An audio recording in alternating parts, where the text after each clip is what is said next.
آج بھی ہم سے آتے ساتھ حیدرآباد میں سب سے پہلا سوال یہی ہوا کہ لوگ یہ پوچھتے ہیں کہ یہ کہاں سے ثابت ہے رات کو آپ جاگتے ہیں، رات کو یہ اس طرح جاگنا کیا ثابت ہے؟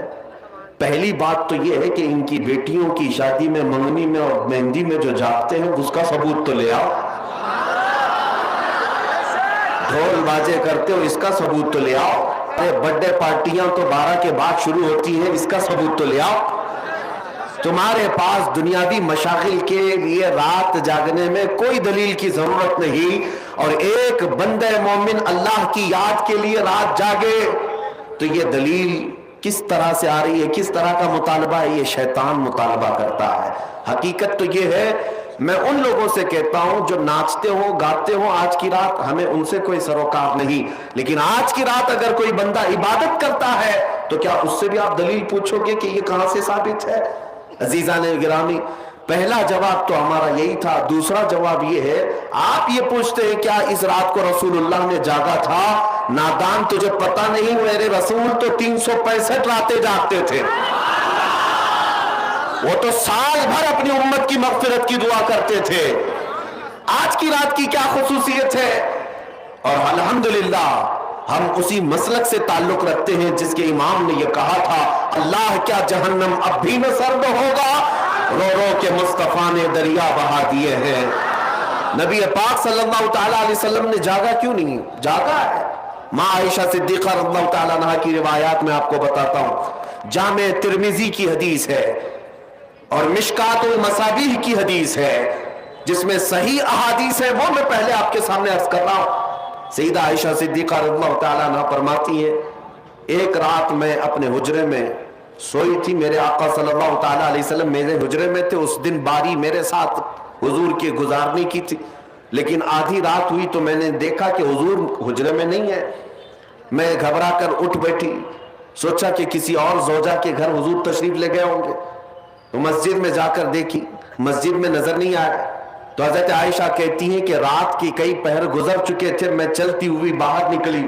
یہ صحابہ یا حضور کے اہل بیت کا ایک طریقہ تھا حضور کو ڈھونڈنے کا، کسی سے پوچھتے نہیں تھے بلکہ حضور کی خوشبو سونگتے ہوئے نکلتے تھے۔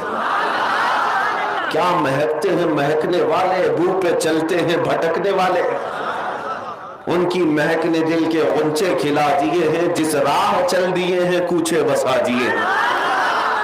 ماں عائشہ صدیقہ اسی خوشبو کی بدولت ڈھونڈتی ہوئی آئیں تو دیکھا نبی پاک صلی اللہ تعالیٰ علیہ وسلم آج کی رات جنت البقیع قبرستان میں تھے، مومنین کی مغفرت کی دعائیں کر رہے تھے، وہاں پر تسبیح و اذکار پڑھ رہے تھے۔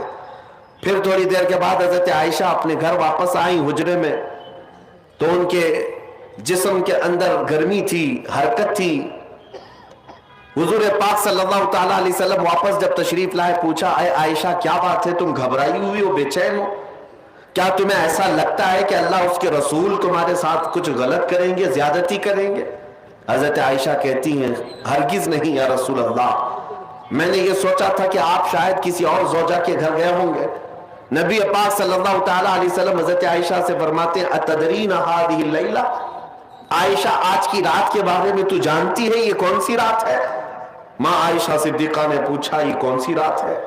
نبی پاک صلی اللہ تعالیٰ علیہ وسلم ارشاد فرماتے ہیں، آج کی رات رب ذوالجلال آسمان اول پر نزول فرماتا ہے، اور ایک روایت میں یہ کہ اللہ تبارک و تعالیٰ آج لوح محفوظ پر سارے انسانوں کے رزق لکھنے کا حکم فرماتا ہے، اور جو مدبرات امر فرشتے ہیں ان کو یہ تمام معاملات سپرد کر دیے جاتے ہیں کہ آج کی رات سے لے کر اگلے سال تک کس کو کتنا رزق ملنے والا ہے، کس کو کتنے بچے ہونے والے ہیں، یا کس کی شادی ہونے والی ہے، یا کس کی موت ہونے والی ہے، یہ سب آج کی رات مدبرات امر جو فرشتے ہیں، ملائکہ ہیں، ان کے پاس بھیج دیا جاتا ہے۔ اسی رات رزق کی تقسیم ہوتی ہے، تمام معاملات کی تقسیم ہوتی ہے، یہ حدیث پاک میں موجود ہے۔ نبی پاک صلی اللہ تعالیٰ علیہ وسلم کے اب روزے کے متعلق پوچھے، ماں عائشہ صدیقہ خود فرماتی ہے کہ میں نے رمضان کے بعد سب سے زیادہ روزہ رکھتے ہوئے حضور کو اگر دیکھا ہے تو شعبان کا مہینہ، کثرت سے میرے آقا صلی اللہ تعالیٰ علیہ وسلم اس میں روزہ رکھتے تھے۔ اور پھر ارشاد فرماتے، اس ماہ مبارک میں اللہ کی بارگاہ میں اعمال پیش کیے جاتے ہیں، اور میں یہ چاہتا ہوں کہ میرے اعمال اللہ کی بارگاہ میں اس حالت میں پیش ہو جب میں روزے کی حالت میں ہوں۔ میرے عزیزو، آج جو دن گزر گیا، مغرب کے بعد اب ہماری 15ویں شعبان شروع ہو گئی، 14ویں شعبان تک جتنے بھی ہمارے اعمال تھے وہ سب اللہ کی بارگاہ میں پیش ہو چکے۔ آج جو روزے سے تھے ان کے متعلق بھی یہی ہے کہ حضور کی سنت، کہ حضور یہ چاہتے تھے کہ میرے اعمال اللہ کی بارگاہ میں جب پیش ہوں میں اس حالت میں ہوں کہ میں روزے سے ہوں، یہ سنت ہے۔ اور دلائل کی بات کرتے ہیں آپ، تفسیر ثعلبی میں حضرت عبداللہ ابن عباس رضی اللہ تعالیٰ عنہ سے منقول ہے، نبی پاک صلی اللہ تعالیٰ علیہ وسلم کی، کہ یہ وہ صحابی ہیں جن کو سید المفسرین کہا جاتا ہے۔ آپ فرماتے ہیں پورے سال میں 5 راتیں ایسی ہیں جس میں دعائیں قبول ہوتی۔ صحابی رسول کی بات کر رہا ہوں۔ بعض لوگوں کا ایسا لگتا ہوگا کہ یہ بریلویوں کی بنائی ہوئی رات ہے۔ عبداللہ ابن عباس رضی اللہ تعالیٰ عنہ فرماتے جمعہ کی رات، رجب کی پہلی رات اور شعبان کی 15ویں رات، اور دونوں عید، بقرعید اور رمضان کی عید کی رات، یہ 5 راتیں عبداللہ ابن عباس رضی اللہ تعالیٰ عنہ فرماتے ہیں اس میں اللہ تعالیٰ دعائیں قبول فرماتا ہے۔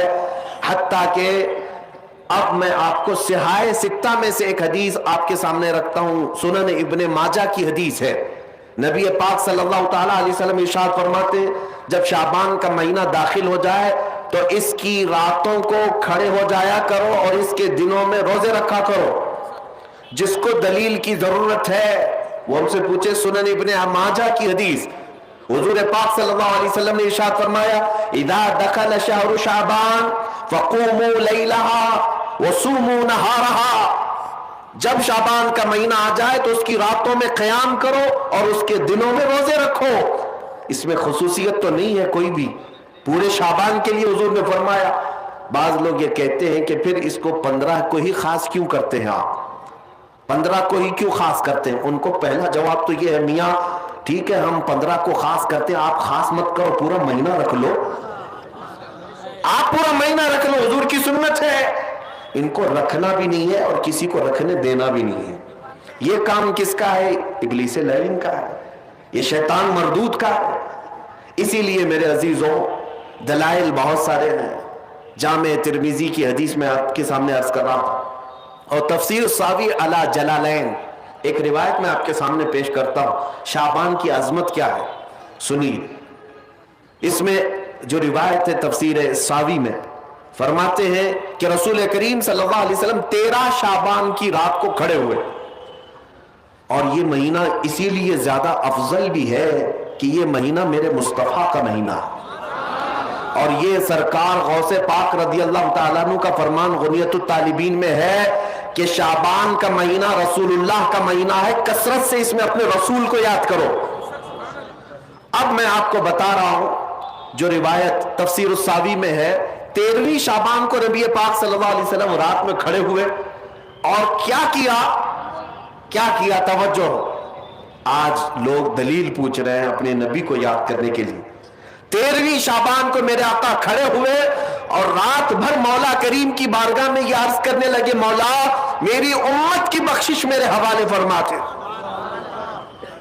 حضور نے 13ویں شعبان کو یہ دعا کی، جو روایت میں کہ اللہ تعالیٰ نے اجازت عطا کی کہ آپ کی 1/3 امت کی بخشش آپ کے حوالے، آپ شفاعت کر سکتے ہیں۔ 1/3 ایک تہائی امت کی سفارش آپ کر سکتے ہیں۔ 14ویں رات کو پھر میرے آقا صلی اللہ علیہ وسلم کھڑے ہوئے، رات بھر عرض کرنے لگے مولا میری امت کی شفاعت میرے حوالے کر دے، ان کی بخشش میرے حوالے کر دے۔ اللہ رب العزت نے 14ویں شعبان میں نبی پاک صلی اللہ تعالیٰ علیہ وسلم کو حکم فرمایا 2/3 امت کی بخشش کی سفارش آپ کے حوالے ہے، 2/3 امت کی سفارش آپ کر سکتے ہیں۔ نبی پاک صلی اللہ تعالیٰ علیہ وسلم کیا اس پر بھی راضی تھے؟ بلکہ 15ویں شعبان کی رات آئی، یہ رات، یہ تیسری رات تھی، نبی پاک صلی اللہ علیہ وسلم پھر کھڑے ہوئے، اور آج کی رات کھڑے ہو کر نبی پاک صلی اللہ علیہ وسلم نے پھر وہی دعا کی مولا میری بقیہ امت کی سفارش میرے حوالے فرما دے۔ آج کی رات رب ذوالجلال نے اپنی رحمت